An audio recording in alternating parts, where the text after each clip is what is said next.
very much for letting me know you can hear me. We'll be getting underway shortly.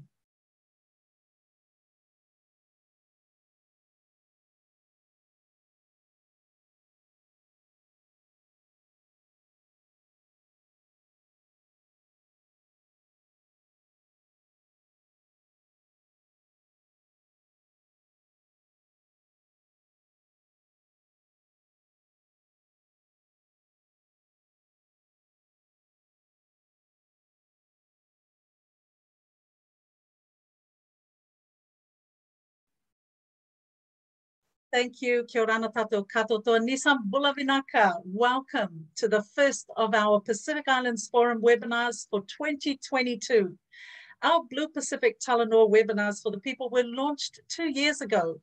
We're kicking off our 2022 series today, and I am delighted to welcome you all. I'm Lisa Williams-Lahari, welcoming you for this 1 hour Let's Talk About Debt discussion.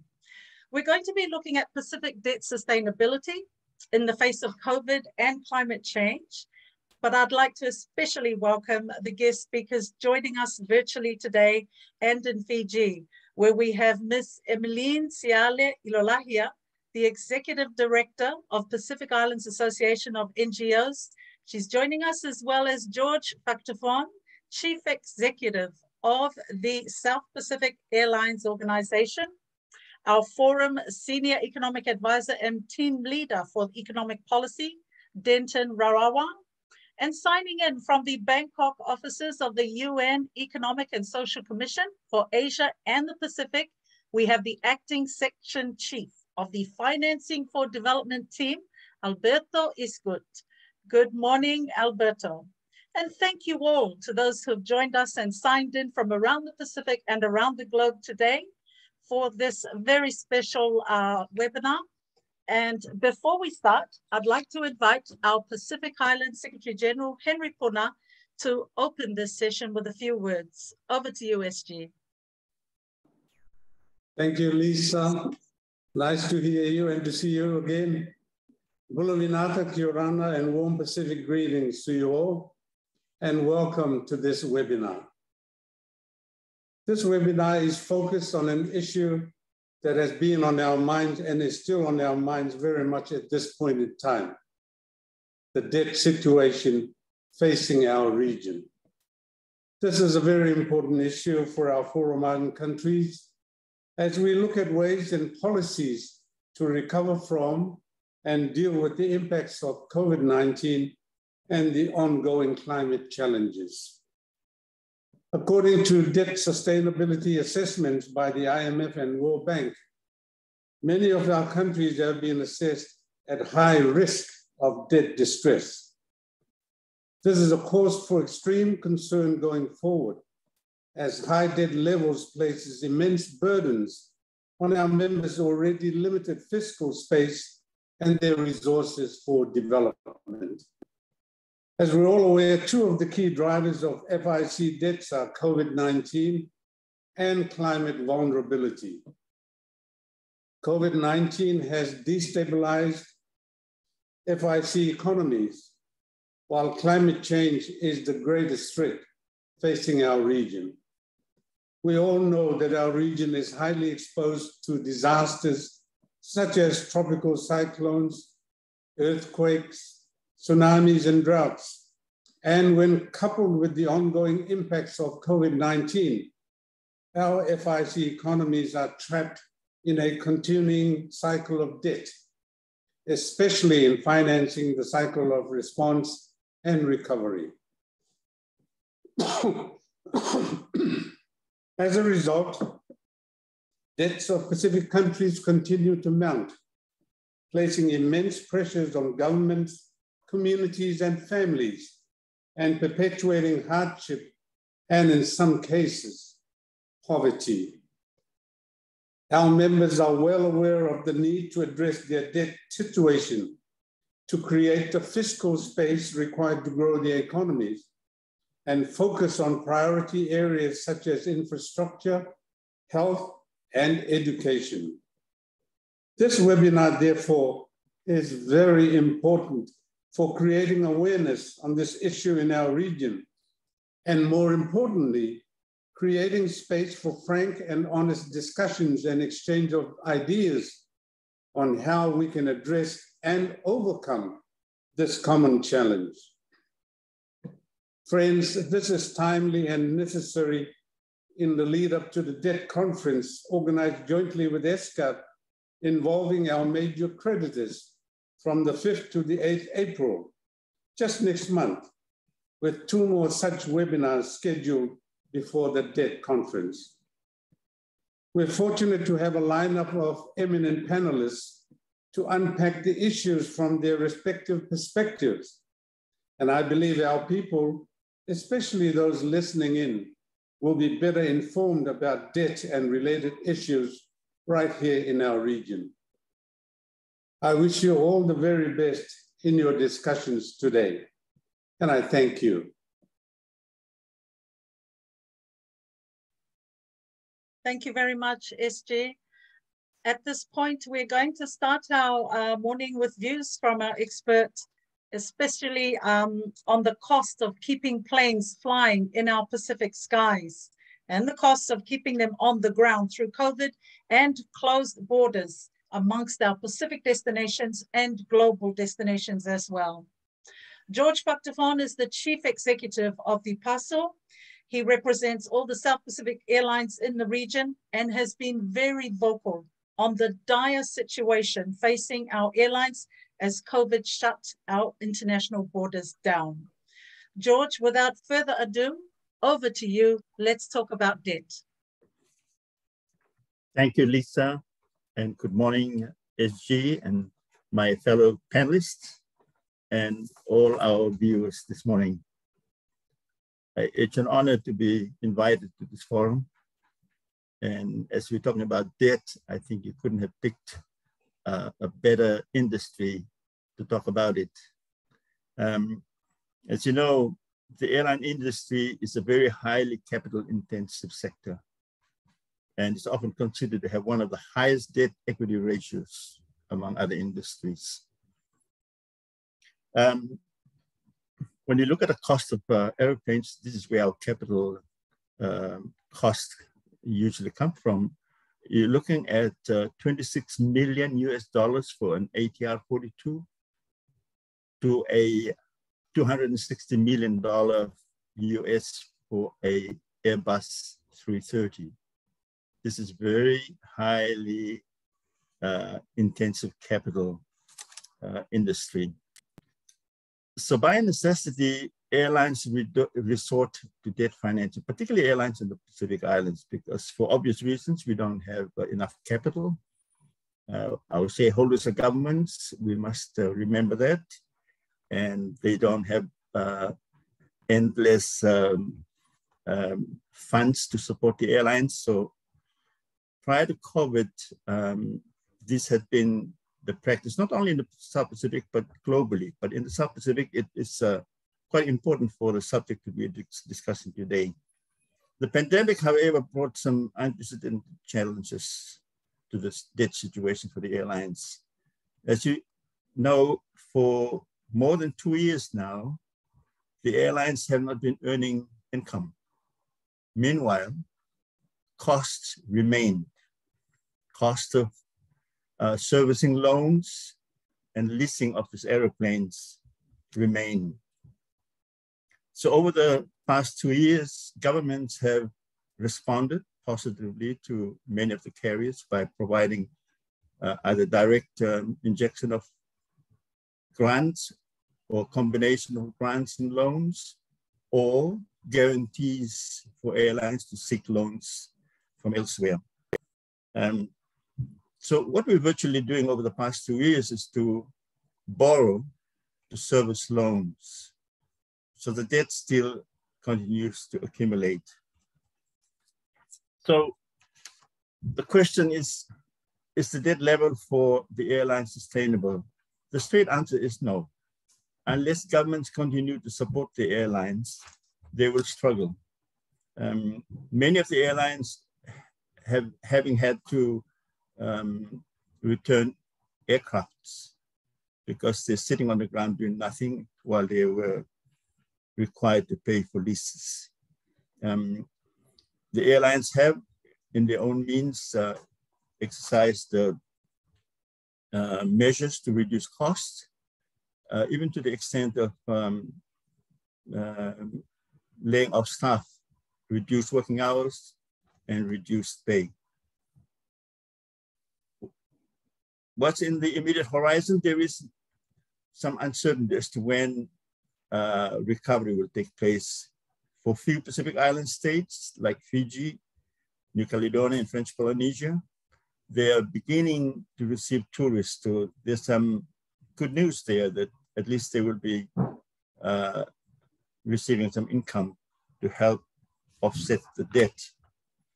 But for the rest of us, we know that many of our borders remain closed. So the opportunity to earn revenue to service these debts still remain a huge challenge for us.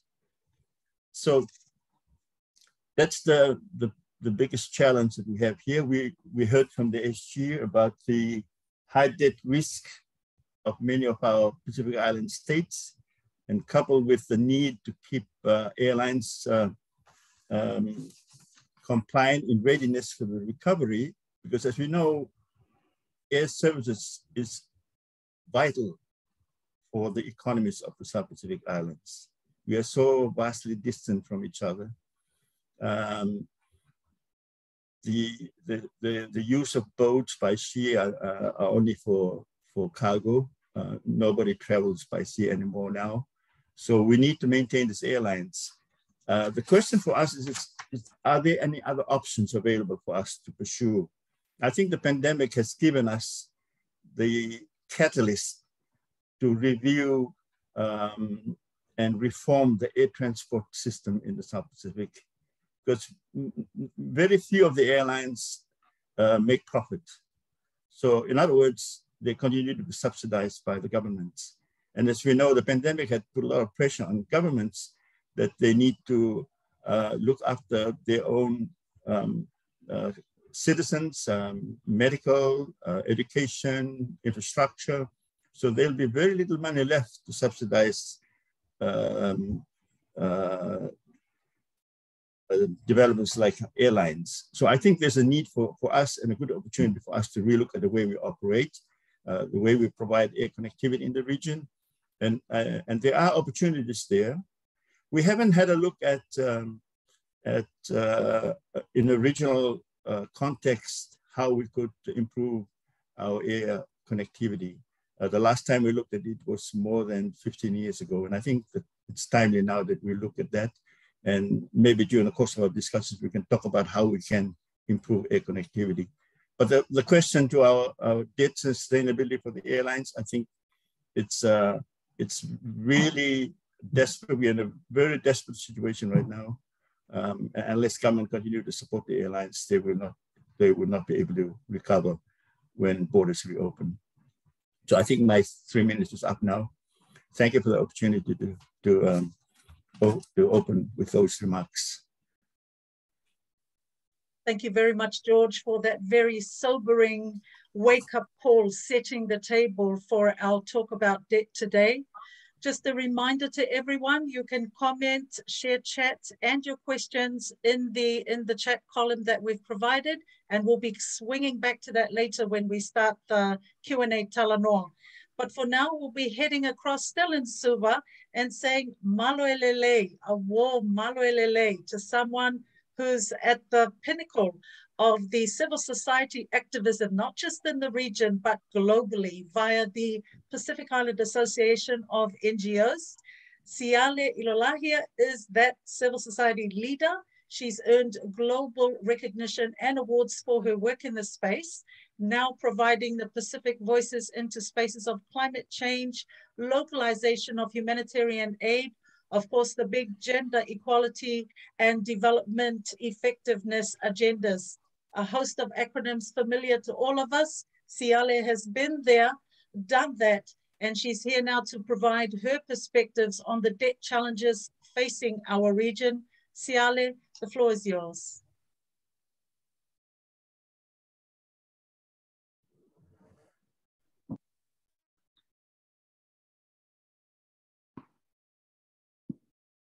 Binaka Lisa.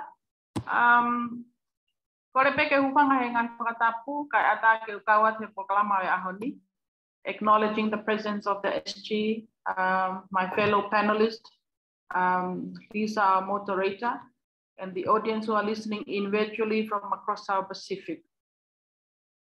As we know the limited time in terms of our conversation and our talanoa this morning, on debt sustainability in the Pacific in the face of COVID-19 and climate change.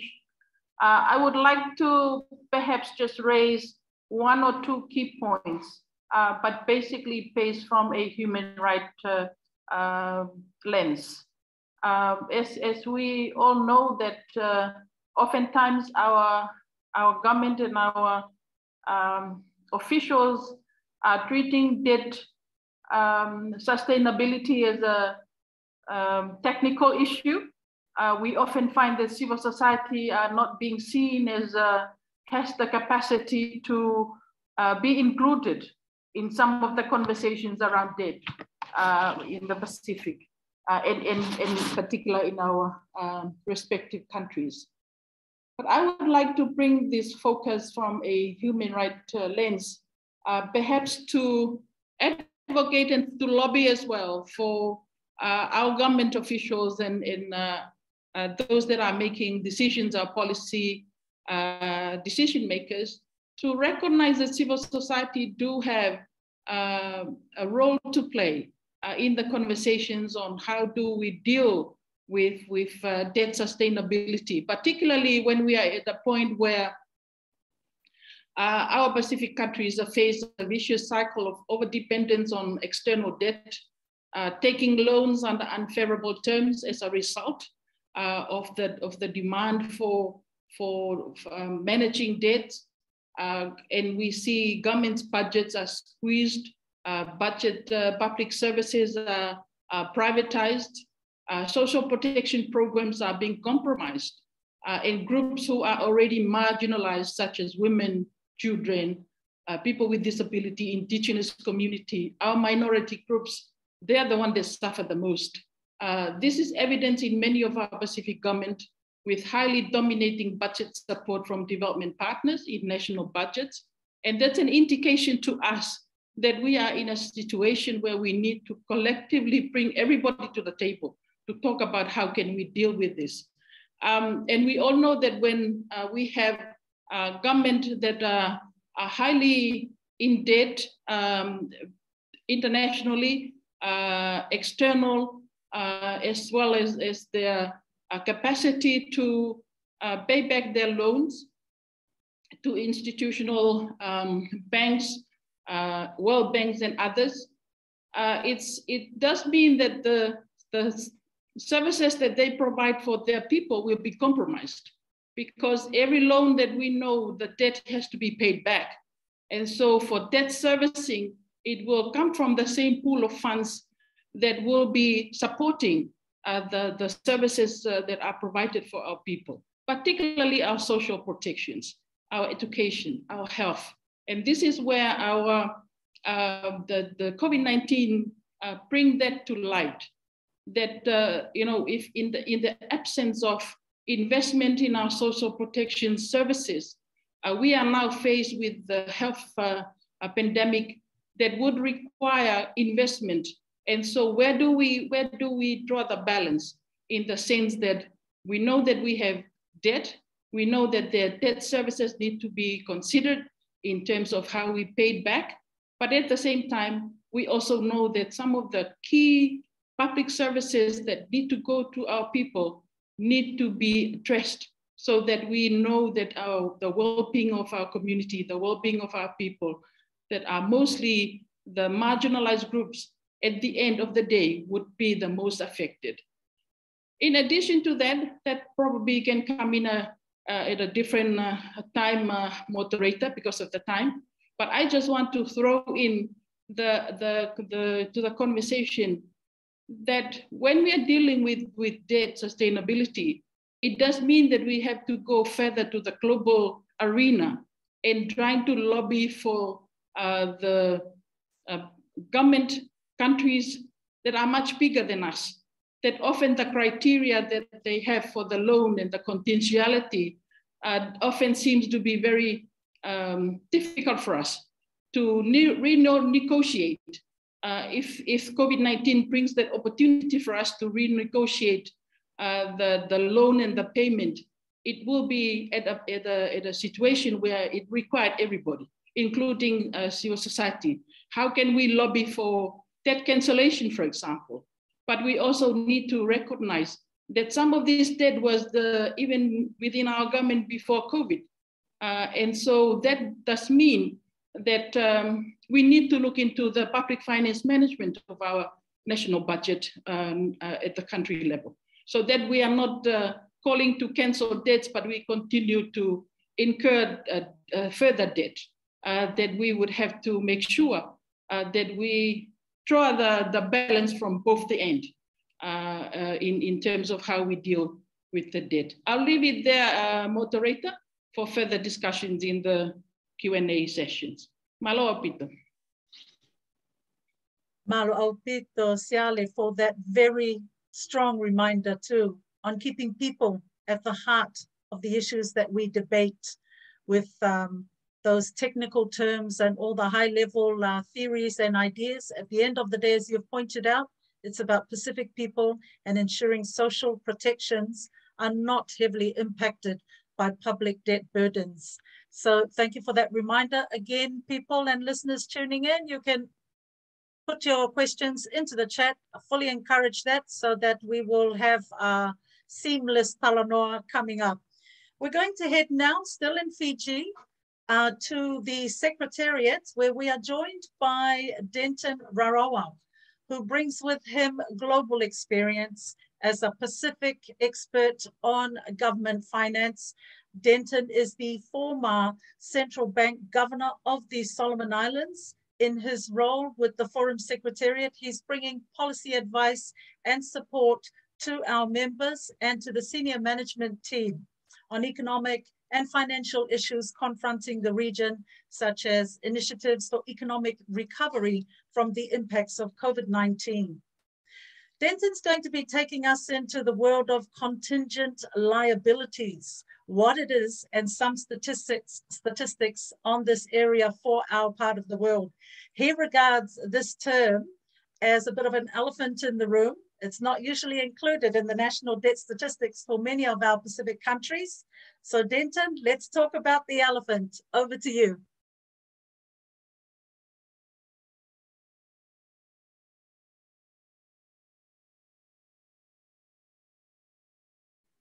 We need your mic on, Denton.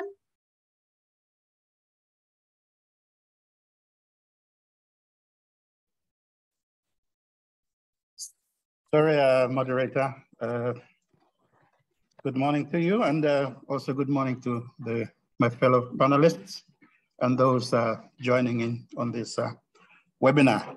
As introduced by the moderator, I will focus mainly on contingent liabilities this morning, which I regard as the elephant in the room in terms of the debt picture in the Pacific, largely because it is a very important debt indicator, a debt number, but it is often not shown in the debt statistics of most of the countries in the region. We heard earlier from George on airline debt. This is an example of a contingent liability. Debts undertaken by airlines, but it's not shown in the official debt statistics.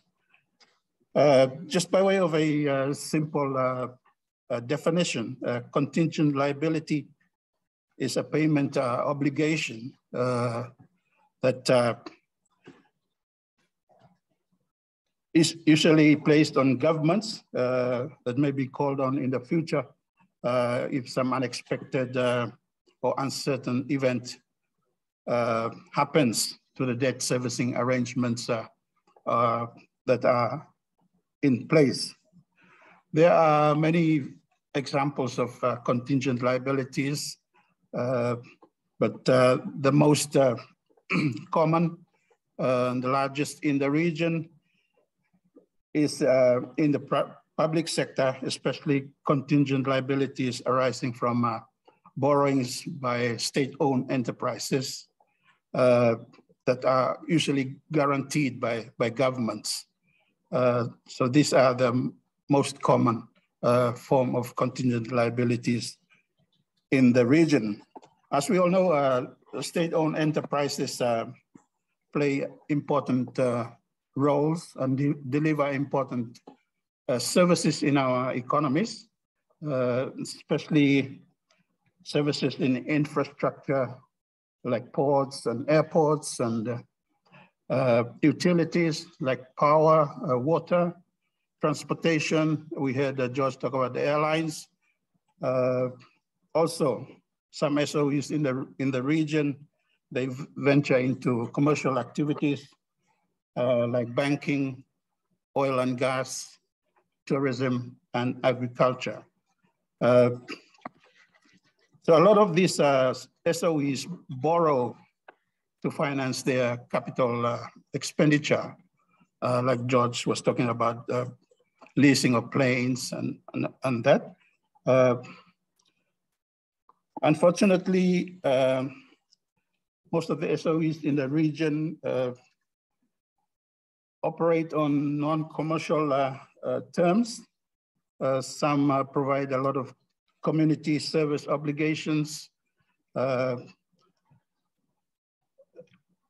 they have weak management teams, and this often results in poor financial performance, which in turn requires government assistance and support through transfers from government budgets or in the form of debt guarantees.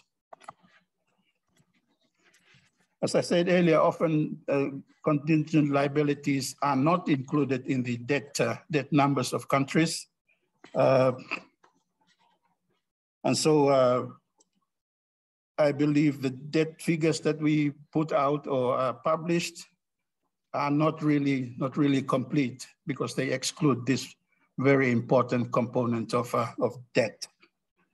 Just to provide some figures on contingent liabilities as a percent of GDP for some countries in the region. The level of guarantees to SOEs range from 20% of GDP in Vanuatu,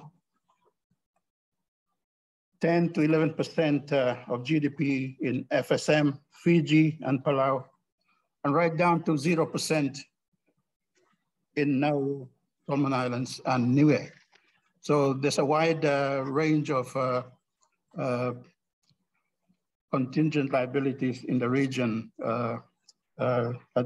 These are figures from ADB for 2021. So I guess the key message for me this morning is it is very important to compile and publish data on contingent liabilities, because without it or excluding it, the debt picture that we are showing is really incomplete. We need to have information on contingent liabilities to have a complete picture of the debt situation in the region. Thank you, Lisa. I'll stop there.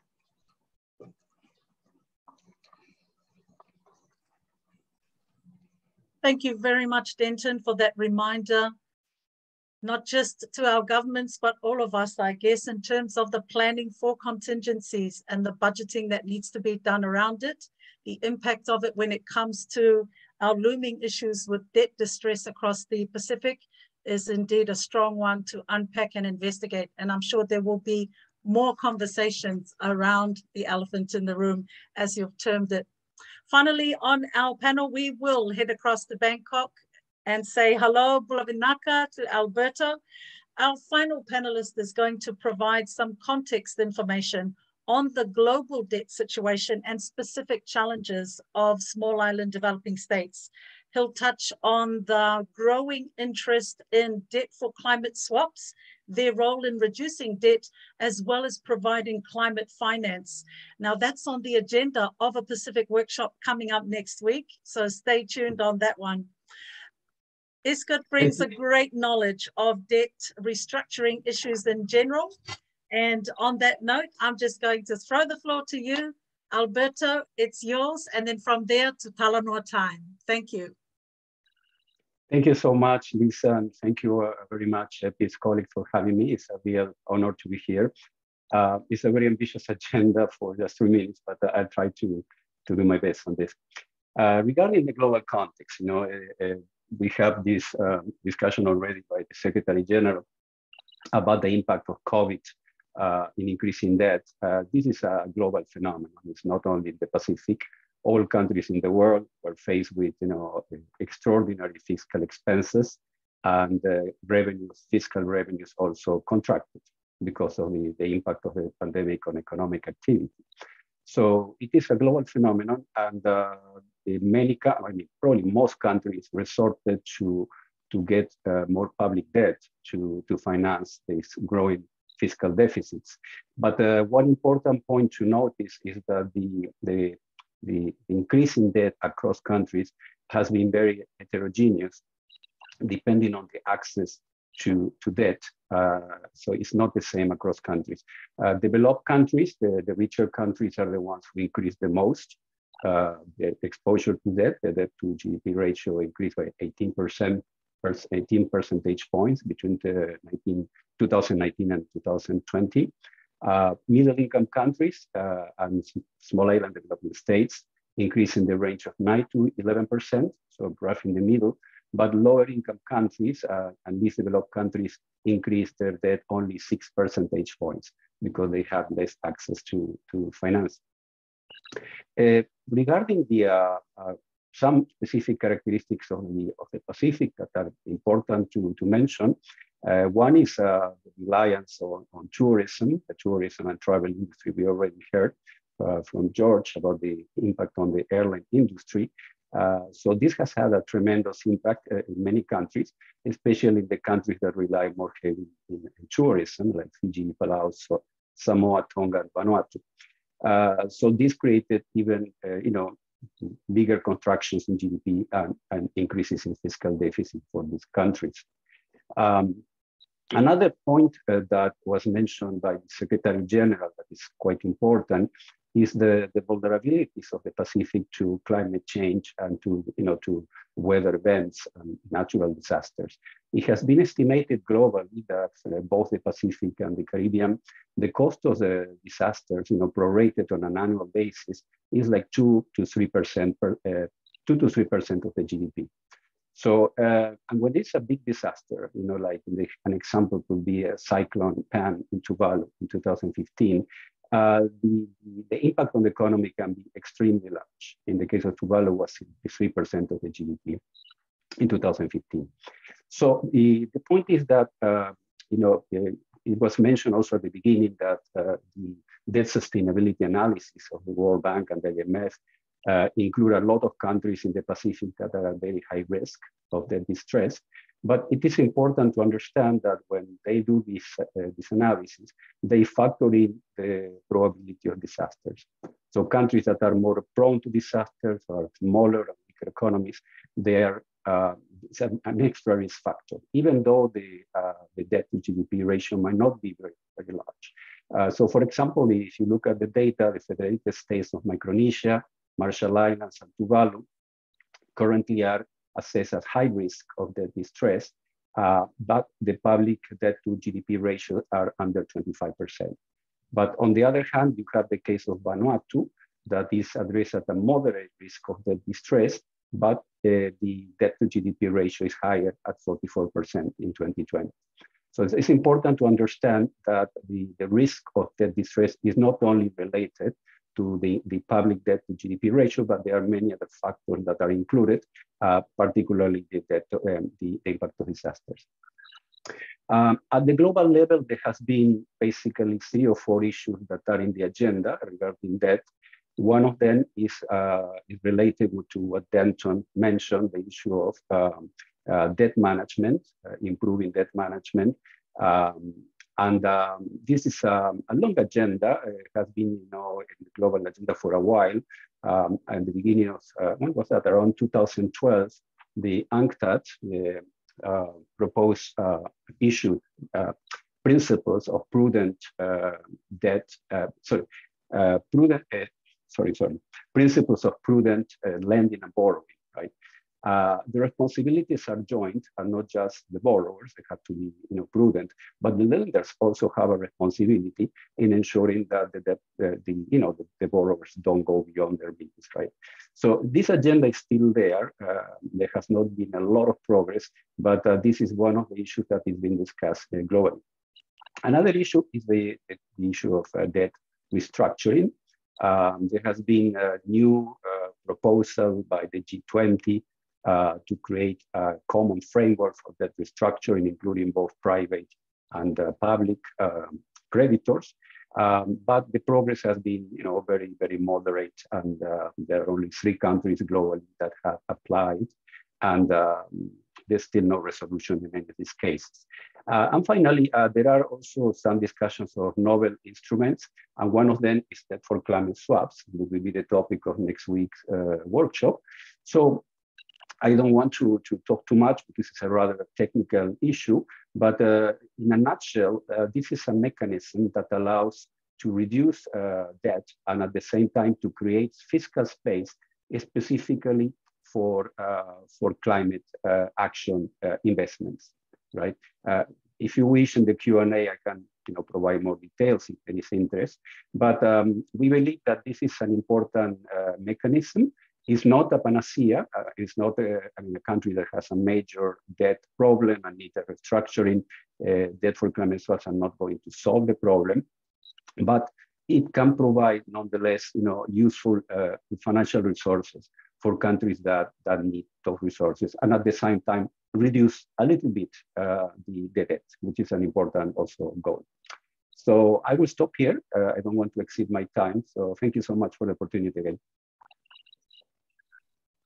Thank you very much, Alberto. And don't turn your mic off just yet, because I'm going to start our first question with your response, and then we'll head on to the others in the panel to also reply.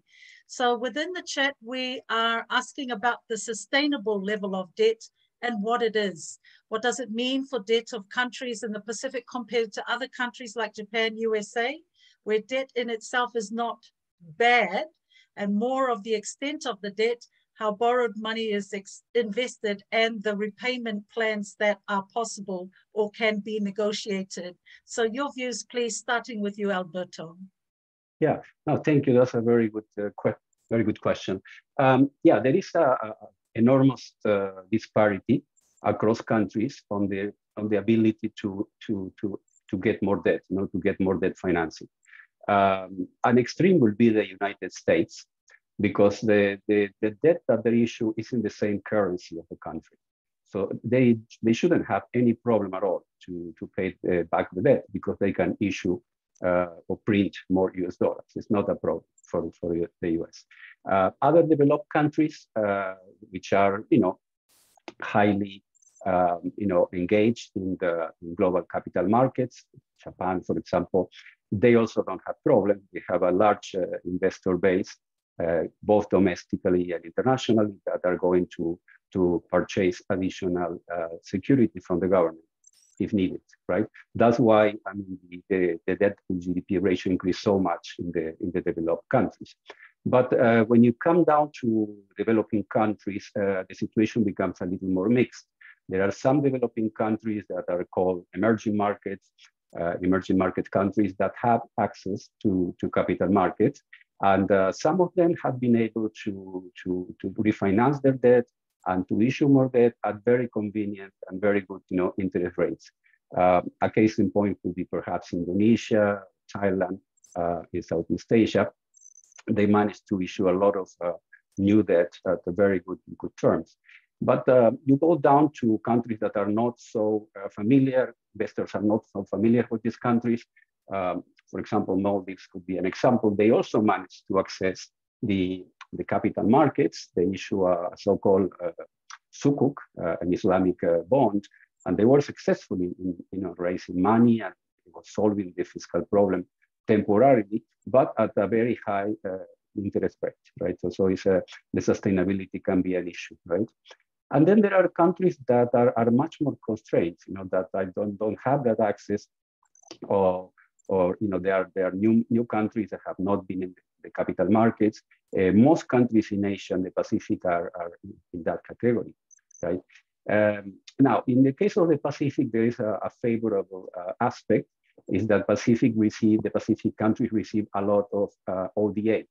So for some countries, they can rely more on ODA, and they didn't need to increase their debt so much, at least for some countries. Of course, this is not for every country. Countries like Fiji, who is already engaged in capital markets, increased the debt quite substantially in 2020. So yeah, I don't know if I'm answering the question, or it's okay, or you want me to elaborate a little more? So you've covered quite a bit of ground, Alberto. Any other takers on this? Denton?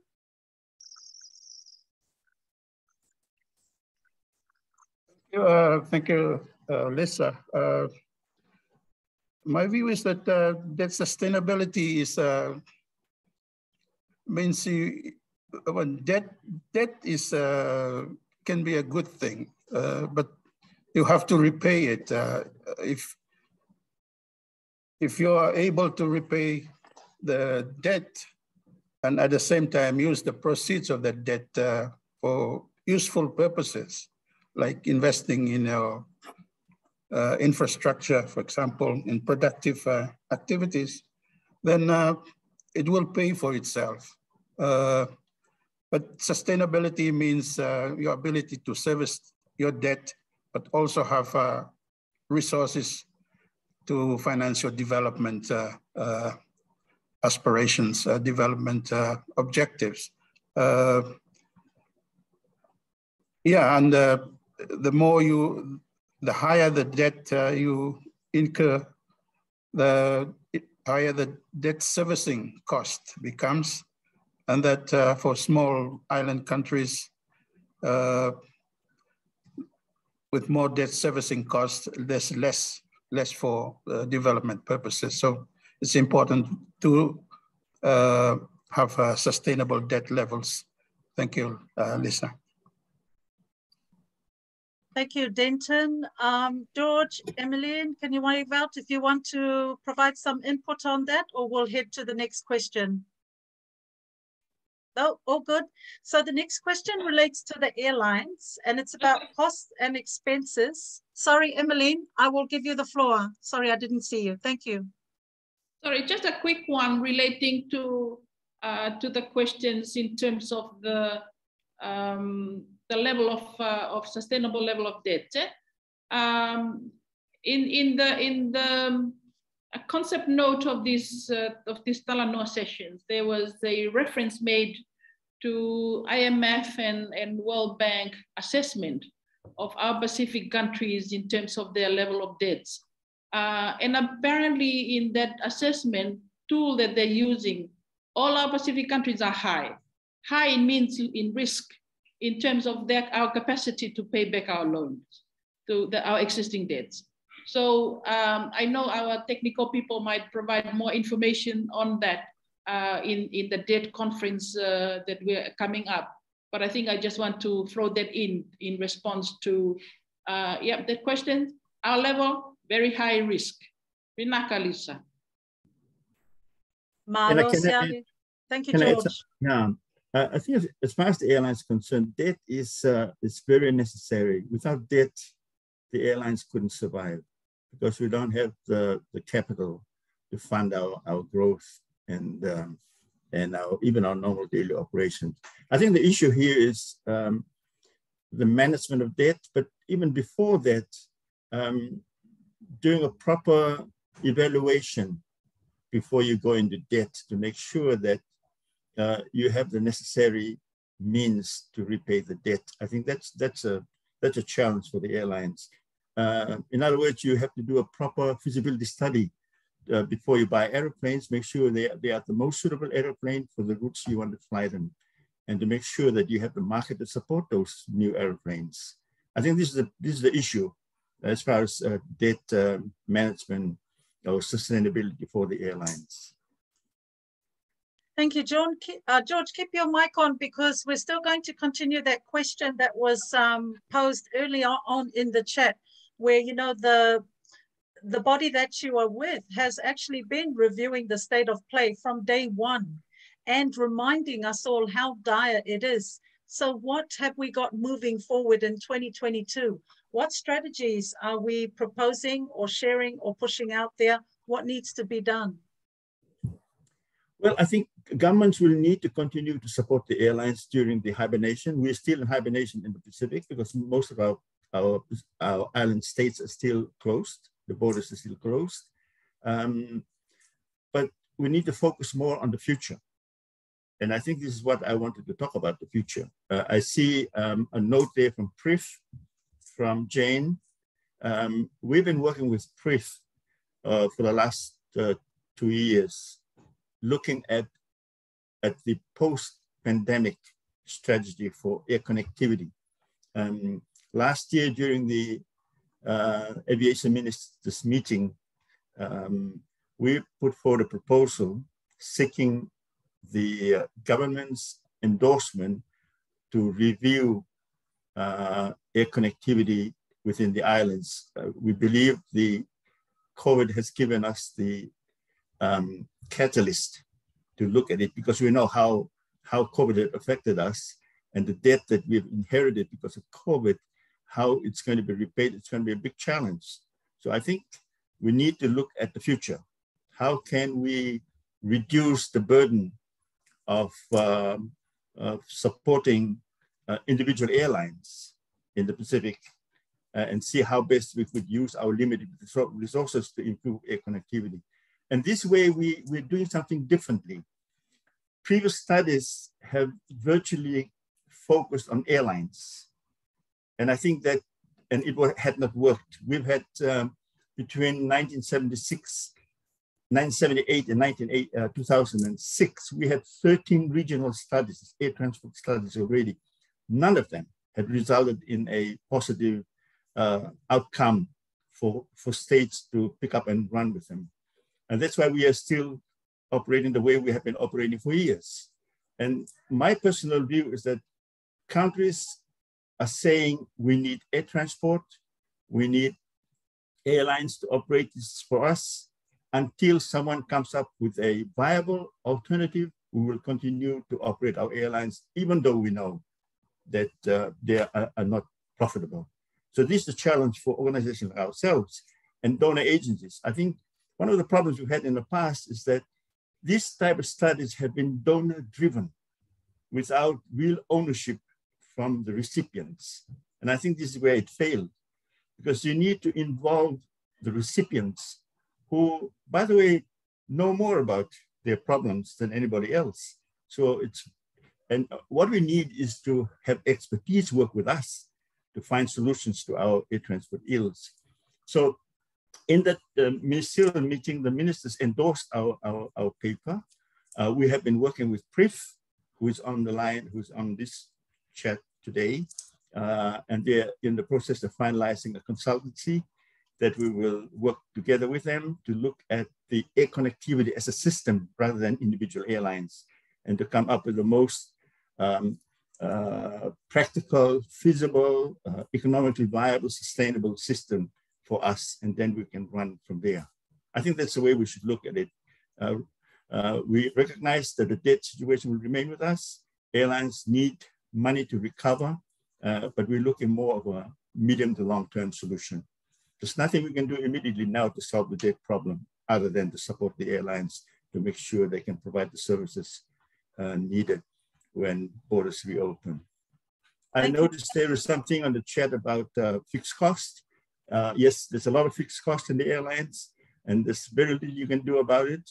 While we're not earning income, you need to maintain your fixed costs and service them. And that's how we accumulated debt, by having to service all these fixed costs, including airplane loans and leases. Thank you very much, George. I see Emmeline leaning forward there when you commented around the many reports that have been done, reports that have yet to walk, as well as raising the age-old issue of aid effectiveness. Emmeline, what solutions would you provide? What's the answer that George needs to hear from Piango's perspective? Thank you. Thank you, moderator, for throwing the technical question to someone that has no experience whatsoever. But I can perhaps just provide a reflections. I'm wondering while George was talking, I was kind of reflecting in terms of regionalism.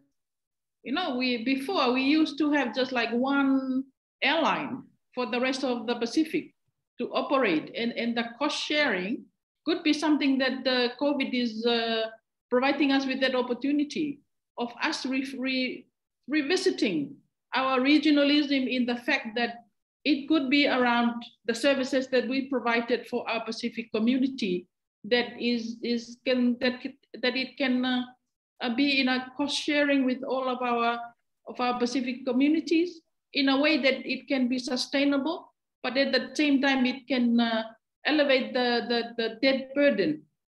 We hear that in Samoa, talking about their airlines. We hear that in Fiji, debate on how we have to allocate a lot of resources to keep the airline floating. At the same time, we facing challenges from community in terms of livelihood and well-being of our people. So I'm just putting that into the conversation, Lisa. Thank you. Thank you. I think one of the problems we have with regionalism, and particularly when you look at commercial entities like airlines, is that you are essentially talking about national issues, trying to bring them together in forum. So the most important thing for us to realize is that if you can do things better regionally than you're doing on your own, then that's the benefit of regionalism. I think one of the biggest problems I find in regionalism is that everybody wants to have the same equal shares of benefits. And it's impossible to divide the pie equally amongst members because for obvious reasons, different sizes. So unless we have commitment by the governments themselves that this is what we want to do, it's never going to work. So you need commitment from the governments through the airlines so that we have this this thing that we want to run with collectively, that we know that we've got the governments behind us. The problem is we still have these nationalistic issues, particularly when we come to airlines. And I think this is something that we need to address while we're doing the study, is to highlight the importance of commitment by the states, because at the end of the day, they are the shareholders of airlines. They are the ones that make the rules and regulations, both technical regulations and economic regulations for air transport. You need to have this in place. I'll give you a good example. We have economic regulations for air transport that are still done nationally through bilateral arrangements. It's really a trade and services type of agreement. Therefore, it limits our ability to use our aircrafts to go around the islands because these are all done bilaterally, and it doesn't allow the use of other nations' aeroplanes to operate beyond the bilateral arrangement. So these are the things that need to be sorted out as part of the solution that we're looking at. Not only the technical feasibility, the financial feasibility, but also the economic feasibility, particularly where regulations are concerned. So I agree with you. I think the pandemic has given us the opportunity to refocus on regionalism, look at why some of the collective issues, measures we've tried to achieve in the past had failed, and then see how we can address some of those issues. Thank you, George. We're going to segue with that comment on regionalism. Over to you at the forum, Denton. Can you just tell us how that balance between the national aspirations and the regional solidarity can play out with the kind of transformation that George is after? Thank you.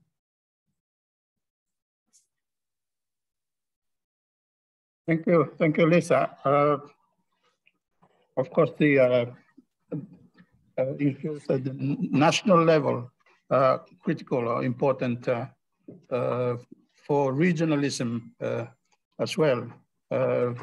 So the issues that George was talking about are critical when we look at it from the regional perspective. The issue raised of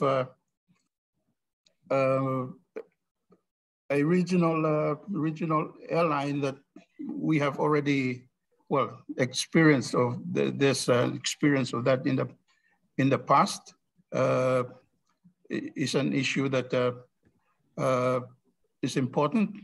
And just coming back to that, the issue of addressing this issue as a region is all part of regionalism, trying to address this problem together. And this Pacific Regional Debt Conference that we are hosting from the 5th to the 8th of April is all part and parcel of that with the mandate that we got from the Forum Economic Ministers.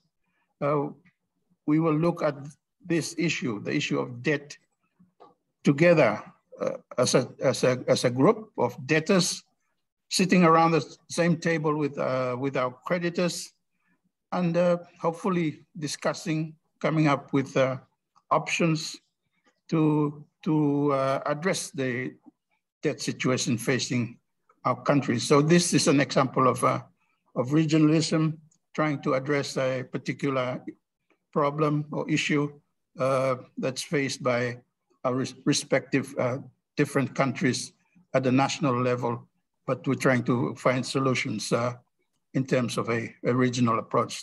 So that's an example of regionalism trying to address national issues. Thank you, Lisa. Thank you, Denton. We're going to head up to Bangkok now. And Alberto, before we cover off on some of the questions being raised in the chat around the swaps and climate finance, I just want to pose the question around the loans with more favorable terms. There's been mention of an ADB product where local currency guarantees are available for loans to governments. There's a link provided. But heading back down to the question is, can PICs push for ADB or World Bank to replicate that product in our region for our region? Thank you. Well, I think I would like to skip this question. It's not my specialty about the ADB loans. I'm sure that Denton might have some wisdom about this. But I will be happy to talk about the debt for climate swap if there is time. Thank you. Denton, did you want to comment on that, or?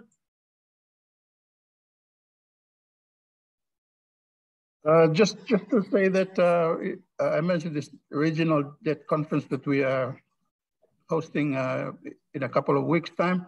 ADB, World Bank, and all the major creditors will be there. And this probably is an opportunity to discuss this, these issues.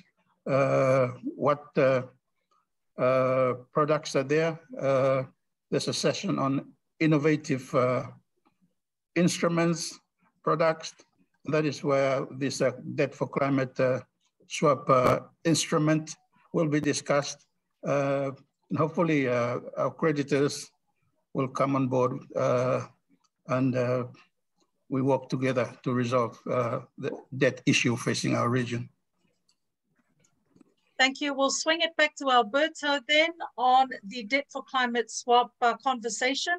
What is the most significant and interesting part of this conversation for the Pacific, Alberto? And as well, you'll note that the forum has looked at a Pacific Resilience Fund to fund climate-proof infrastructure. This could take advantage of the debt for climate swap to build on, and we just appreciate your comments and views. Thank you. Yeah, thank you so much. Yeah, definitely it's very relevant for the Pacific. The Pacific, as I mentioned in my initial remarks, has a big problem of vulnerability to disasters, right? So, and that vulnerability actually can result in increases in debt, right? So it's a direct relationship between being vulnerable to disasters and having increases in debt, right? So if you invest in resilience, if you invest in adaptation, you are going to diminish the risk or the impact of these disasters. Right? You still will have cyclones, but the destruction that the cyclones are going to cause are probably going to be less if you do the right investments, right? So to me, that is a very, very good use of funds that through a debt for climate swaps to invest in improving the resilience of countries. This is an objective that is actually very similar to the Pacific Resilience Facility, right? So I think that the debt for climate swaps can provide an additional venue, an additional funding for this purpose to increase the region's resilience. And there is also, there are some technical aspects, to this type of investments, because this is very similar to investment in green bonds or these new thematic bonds, where the funding goes for a very specific purpose, right? So debt for climate swaps, where the funds are going to go, for example, for resilience investment or for adaptation investments, need to be verified. They need to be reassurance to the investors that the money is used properly and is not diverted. So the Pacific Resilience Facility, plans to have this type of mechanisms embedded, right? A mechanism for monitoring, review and verification of projects. Also, the funds are segregated to ensure that they are not used for something else. So the way we see it, we are going to present some results of a feasibility study of the for climate swaps in the Pacific next week, is that the Pacific Resilience Fund can play a very important role in facilitating the development of this instrument in the Pacific. Thank you.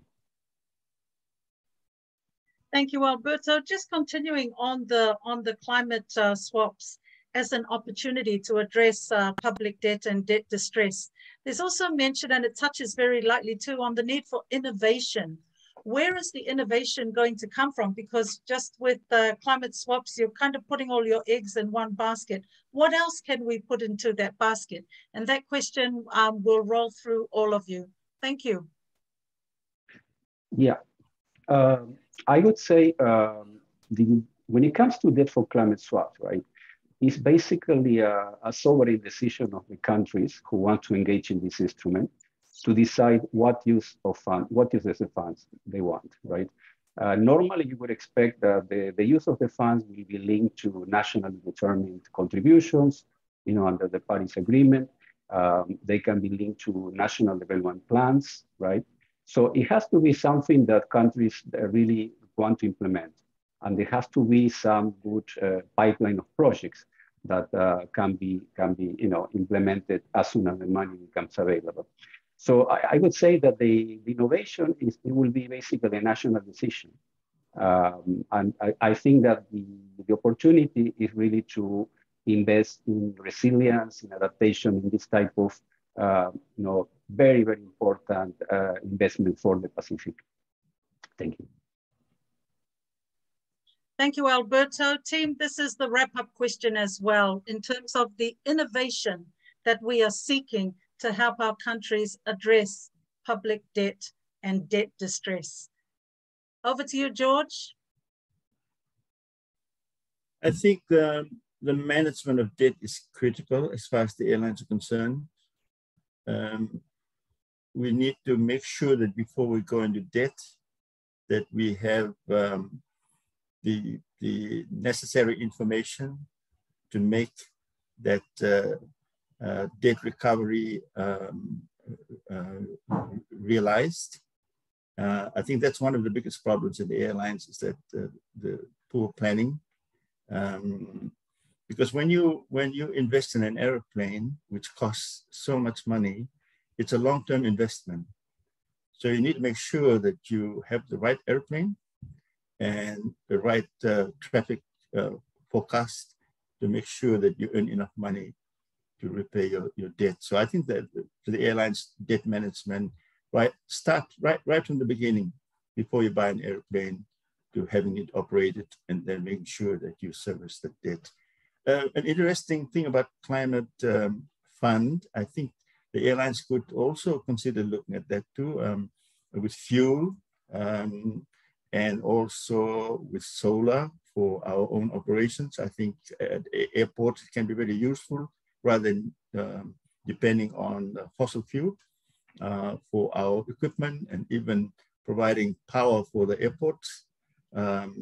We could look at those, and perhaps maybe that's something that the industry could look at, accessing climate finance for climate adaptations.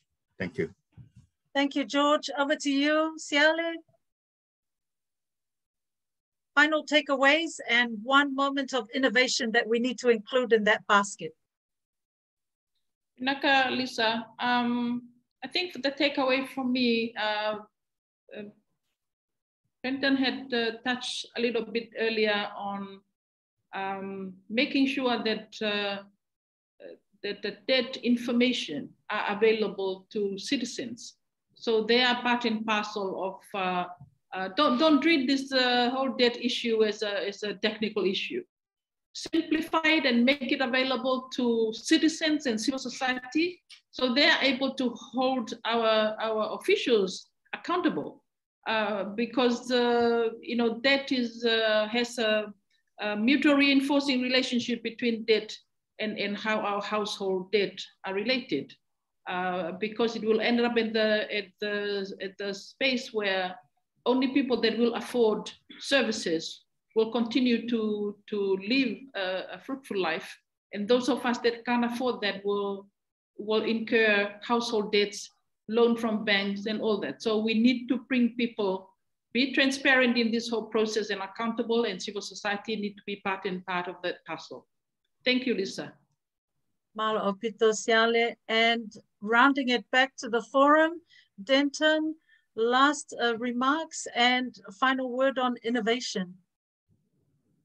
Thank you, Lisa. I think the takeaway for me, as I said earlier in my presentation, is we need to be transparent in presenting that information. And Emily raised that earlier. It's important to have a complete debt picture for our region.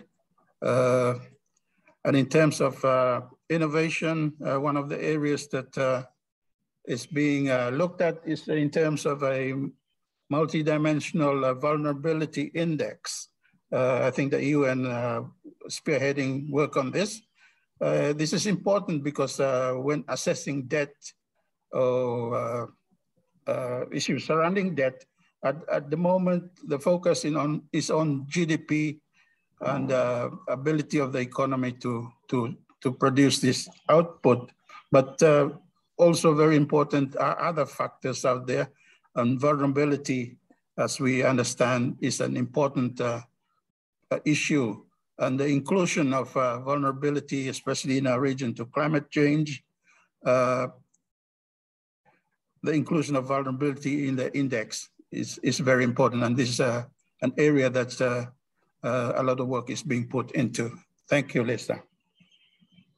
Thank you very much, Tagi Tomas Denton, to all of our speakers, Alberto, George, Siale, and especially Laurelini and the signing team, providing all the interpretation that's needed for everyone to get this important message. Thank you all so much. Look, those of you who are in the chat, don't forget about the links that are there, especially the workshop link for next week.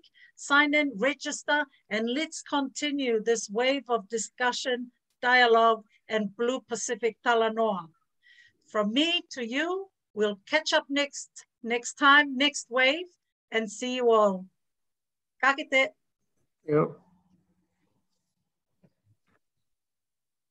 Thank you very much.